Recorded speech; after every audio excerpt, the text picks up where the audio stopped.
My morning routine is I wake up a little, after 8, around 8 or 9, and I say hello to my wife, and she's usually up before me, and she makes the coffee, and we sit and talk. I work in my studio here under my home, and my wife has the real job. She's a paralegal, and she goes off to Pasadena.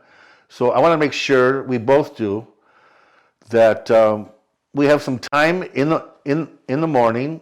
She may give me chores, or I already have chores, and then she goes off to work.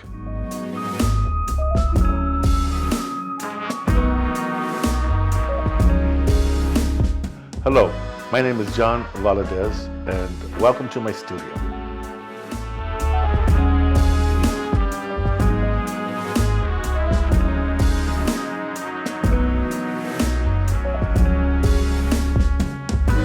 With drawing and painting, I always liked it, and I always seemed to have an imagination. And a lot of it comes from when I was young. I had a very severe speech impediment, which I realized I used it as an advantage. I was quiet, I was withdrawn, and I used to draw. It was hard for me to express things. I took speech classes and stuff, and I really wanted to be a scientist, so I used to read different things, archaeology and biology and astronomy and all that kind of stuff. And then I realized I couldn't get through the math, so I went back to wanting to be an artist, because I always would like to draw and even like mentally play act stuff, short stories and stuff. Yeah, knowing about artists, like, can you make that a living? I mean, I knew only at about the 11th or 12th grade of high school, I started becoming aware of the art world, like Warhol. And I was always drawn to, and Dali, of course. Everybody loves Dali. We're all crazy about Dali because that was interesting painting.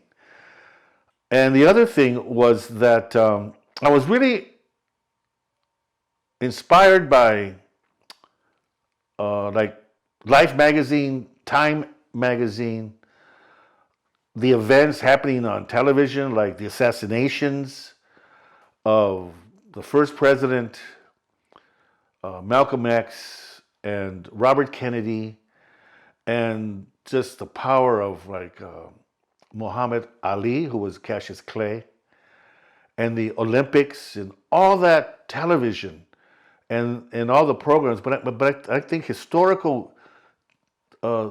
historical drama that was happening in the country, about 11th and 12th grade, you start to see what the contradictions are. But then artists, the art world was, for me, it was kind of new and really interesting.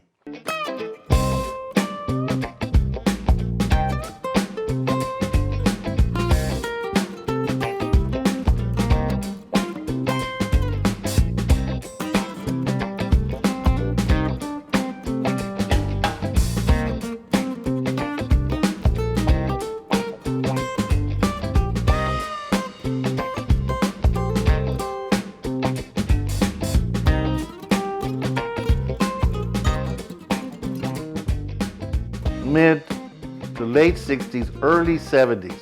From East LA, we used to go to La Cienega to see, artists, different artist stuff. And I saw Dali drawings and Warhol for like $1,000. Of course, nobody had $1,000.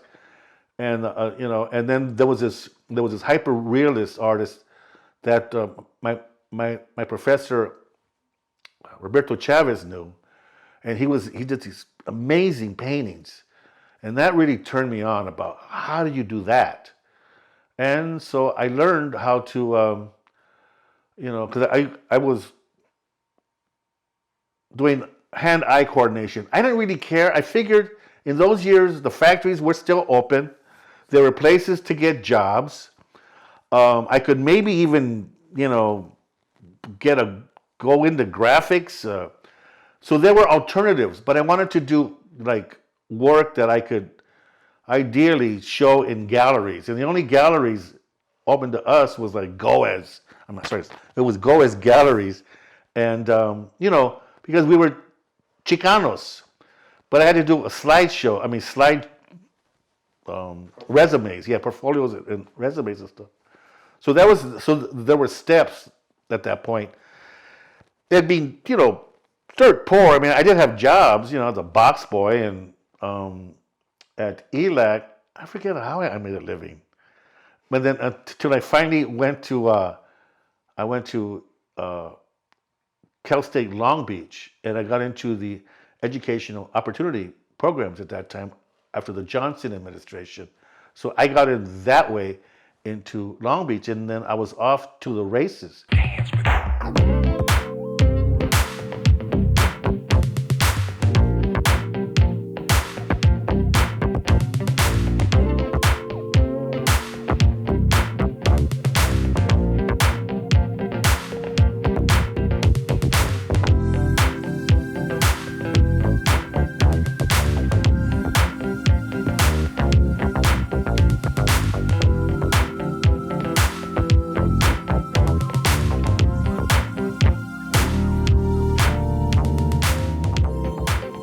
My mother, bless her heart, she thought I was out of my mind to try to become an artist. But I was stubborn. I said, you know what? Because I knew from school, there were like-minded friends that we were trying to do art, and I was being inspired and encouraged by the art teachers and my peers in terms of are we good? It wasn't about can we make it as in the art world as artists, of course not. But a lot of us were going to try because we can, like I said earlier, we could try to do something else later if it doesn't work, or you can subsidize it with work because you really just want to do your work. In those years, there was nowhere to sell it. That's where the murals became, where we would encourage each other as becoming Chicano artists, and the mural thing was to, ironically, help to combat graffiti on people's property in the East Side, because graffiti was considered a blight. So we came together as people, and we encouraged each other that here's a way that we can make money, some kind of money, and try to become artists. The support from my mother was never there, but I never really thought so. I actually left the house because my mother was getting, she was married again, and my brother and I were already about to enter college. He was through his last year or two in high school. He eventually became a lawyer. And I just kept following my art career. I was a little bit in theater, but I didn't like saying other people's words. I had a big ego, and I want to do my own thing. And I was very stubborn, and I wanted to because I thought that I thought I was pretty good. I didn't tell anybody. People were telling me.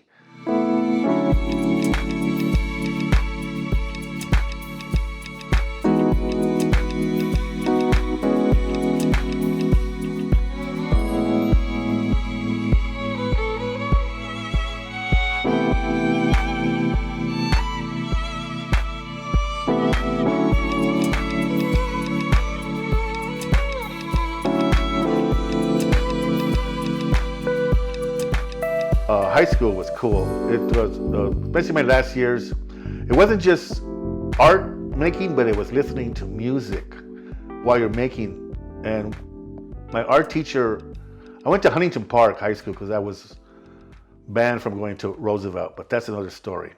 It was a family thing. So my art teacher, Miss Bryant, she would play jazz. She'd play mostly West Montgomery.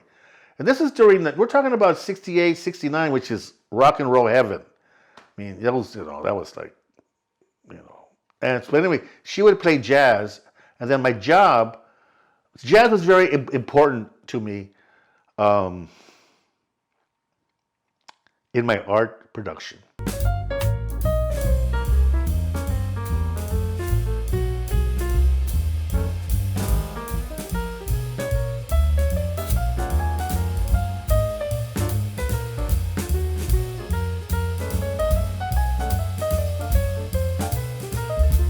So after East LA College, I went there for about a year and a half, and I had an opportunity to go to Cal State Long Beach that I was referred to in high school was one of the best art schools to go to. And for me, that was a fantasy. Like, I'm never going to get to Long Beach, you know. And sure enough, 3 years later, I met the guy in charge of the EOP program, Ruben A, I think his name was. I met him in LA. And so he said, if you want to go to Long Beach, show up on Monday. The school was already started. And so I went, and sure enough, my first classes were, you know, whatever they were, but I got in there and I got into the art department. I didn't even have to show a portfolio because, you know, I hardly had anything. And then I got my Bachelor of Fine Arts after I finally got out of there in 75. And then I was off to the races, and that's where we joined. It wasn't just Long Beach. It was the collective of other artists that we would pull our resources together and starve, you know, and, you know, it was fun, but I wouldn't recommend it.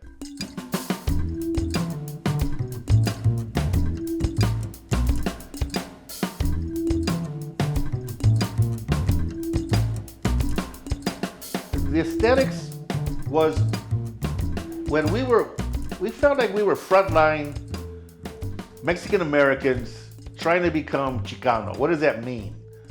And it was there was in writing, it was in film, it was an attitude, there was profession, even lawyers, like there was a lot of like movement lawyers. It was a real heady time. So for us to be artists and also secretly want to show in galleries, I mean, we were also doing murals. We wanted to do, you know, murals, and everything had its dynamics. So the aesthetics for me was to become a realist and to subvert the whole notion of what a realistic portraits and the figuration of living in Los Angeles, the urban. And Harry Gamboa really helped me describe what we were doing, because I was trying to make a highly realistic imagery of marginalized and of ethnic people that wasn't seen.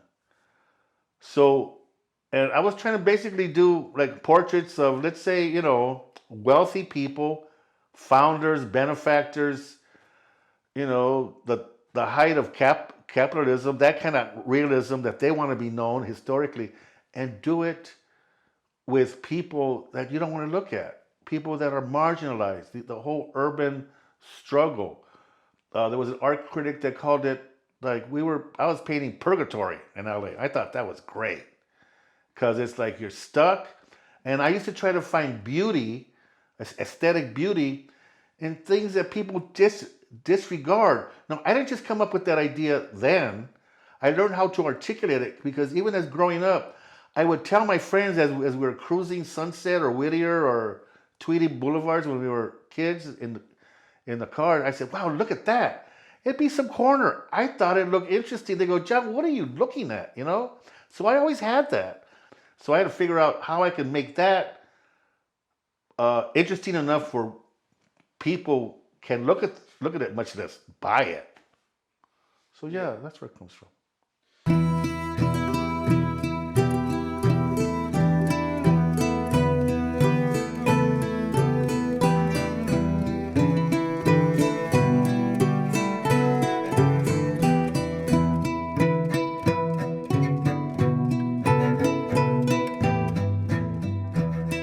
Yeah, the idea that you know I do realism, and it's I guess it's narrative based. It's telling stories. That came about intuitively. I never tried to figure it out until later. I just went for it because that's what I felt comfortable doing. I was always I was always someone that could, you know, look at people. And I would imagine how they live, who they are, because I was kind of shy. It was hard for me to, you know, uh, be an extrovert. It was hard for me to be an extrovert. Thank goodness my son doesn't have that problem. Neither does my daughter. But I look kind of moody. I mean, this thing on I earned this thing right here, like, you know, growing up. And so I put all that fantasy thinking into my work. That's why I could come up with, you know, stories. That's why I use the camera as a tool, as a sketchbook, because I could pull stuff to make my own story based on what I saw.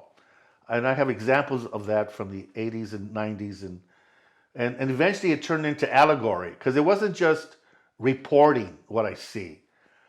It started to come into, you know, symbolism. I was reading, you know, all these different books, Gurdjieff and cosmology, and Jung was great because it helped me.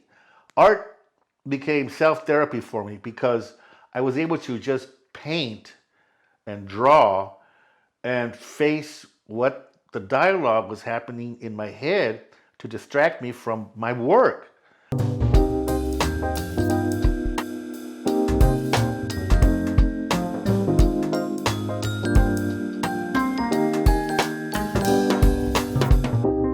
After years of like this self-reflective, as I'm drawing and painting, I start to come to conclusions of why I was thinking the way I was. Why would I, after 7 years, I was pissed off at some road rage thing that happened 7 years ago.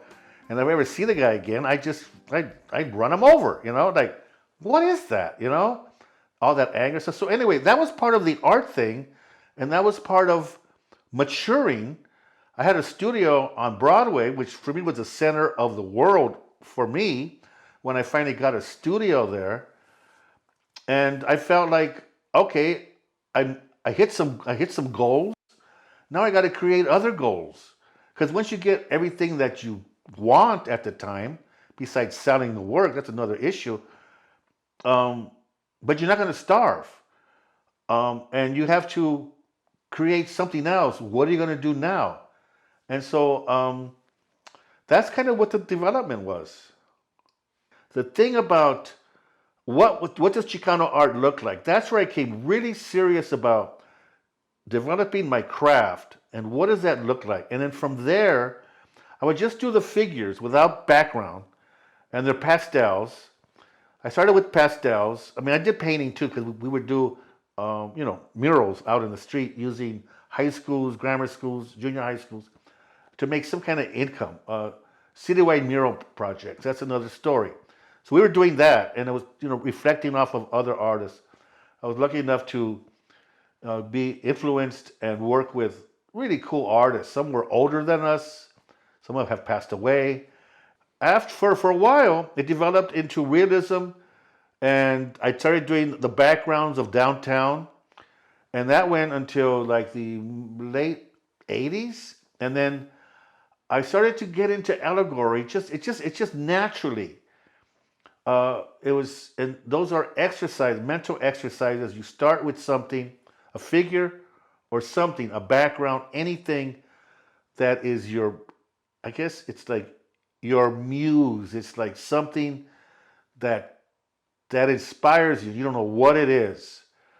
And then you work from that. And then from allegory, I was given an artist in residency that really changed my life in the late 80s. I went to the south of France, of all places, during the first Intifada. Because I was always read the newspapers, politics, and all that, and also film, movies were very inspiring to me. Not so much art trends, the reflected image, photography, film, like printed imagery of stuff. And I always try to find stuff that nobody cares about because I find value in those kind of things. So that was where I developed. But it was always it came from the seriousness. Came from what is Chicano art? What from being a Mexican American Try to become a Chicano that does art.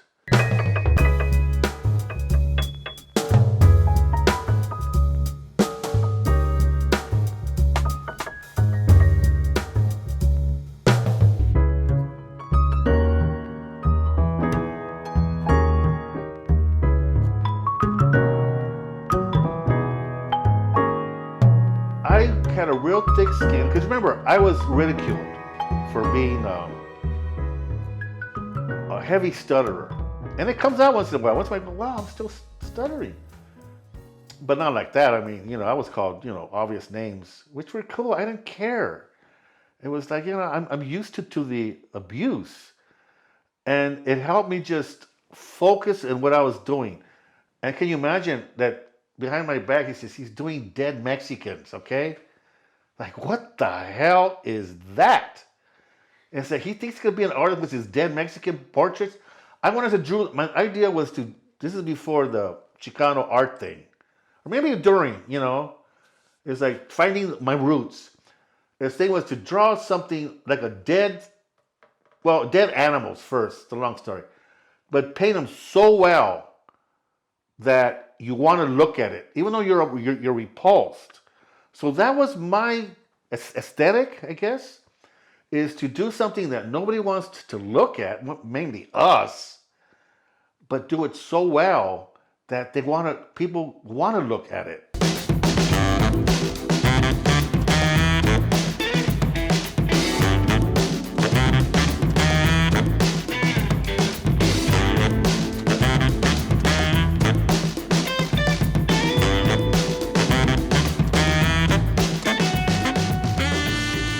My painting is all about me. It's like what I see.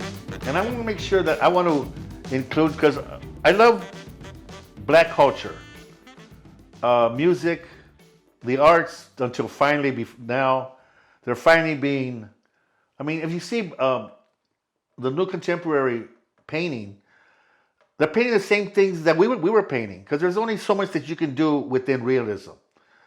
And so I was always conscious about doing the marginalized, the sub-working class, not just overtly Chicano.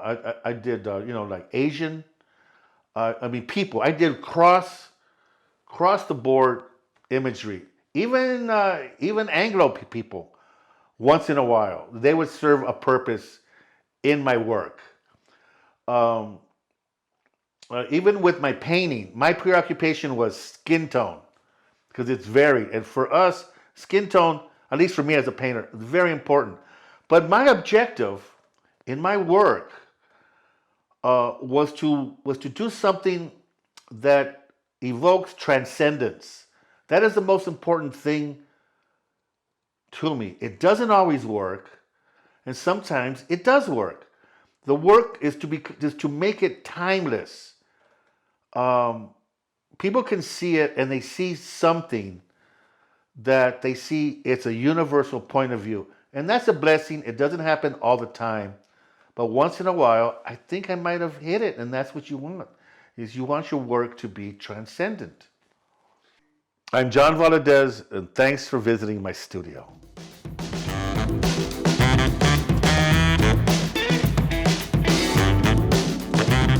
Plaza, in the park here, Lincoln Park has a very interesting history, and I remember some of it.